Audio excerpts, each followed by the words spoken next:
चालून आज बनामा गोटे बढ़िया पकड़ीटे। इटा पकड़ी में देखबार के दिशुचे, बाकी इटा नहीं क्या बेसन पकड़ी नहीं से। इटा चालून कैथिनर पकड़ी जे मुझे आपण मानक देखामी। चालून से देखुन इटा अरुआ चाउल आ बुट डाली नहीं जाइछे।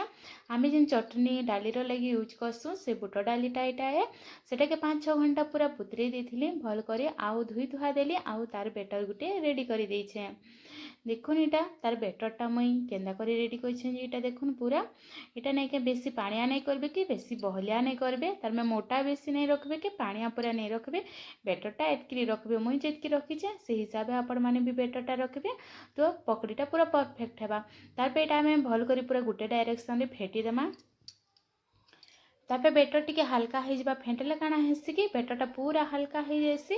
आ हल्का हेले पकड़ी हो कि बरा हो सब जिनिस टिके बहुत तार में भल हेसी। आ एटा जेतकी फेटबे सेतकी क्रिस्पी भी हेबा आ भल भी हेबा।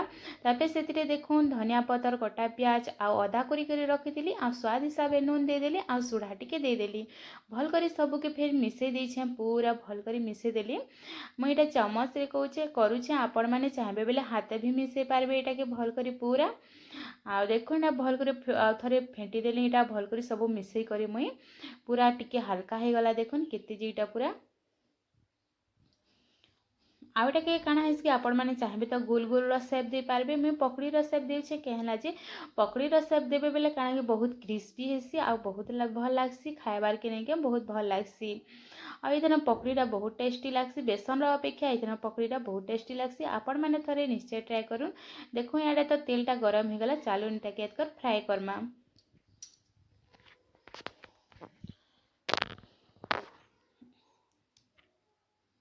सबू के छानीदेमा पूरा गोटे प्रोसेस रे छानीदेमा। आमे पकड़ी जेनता छानसु से हिसाब से के छानी दीछे।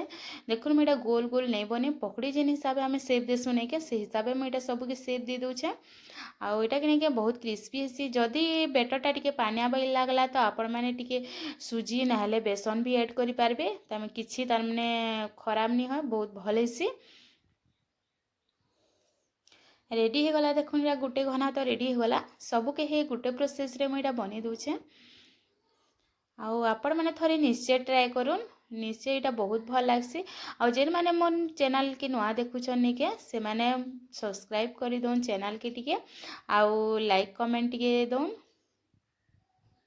देखो रेडी हो गला आमर पकड़ी चाहबे बेले एटा टमाटो सॉस आउ एटा तामे टमाटो सॉस तो एटा मुई नहीं जाइछे चाहबे बेले आपने टमाटो चटनी मने करी भी एटा के खाई पारबे। गरम गरम खाइले बहुत भल लागसी आ बहुत टेस्टी लागसी। एटा बहुत क्रिस्पी हितिला खाइबार के बहुत बढ़िया लागसी। वीडियोटा आपण मानकु केनता लागला भल लागला बेले कमेंट करबे रहेली।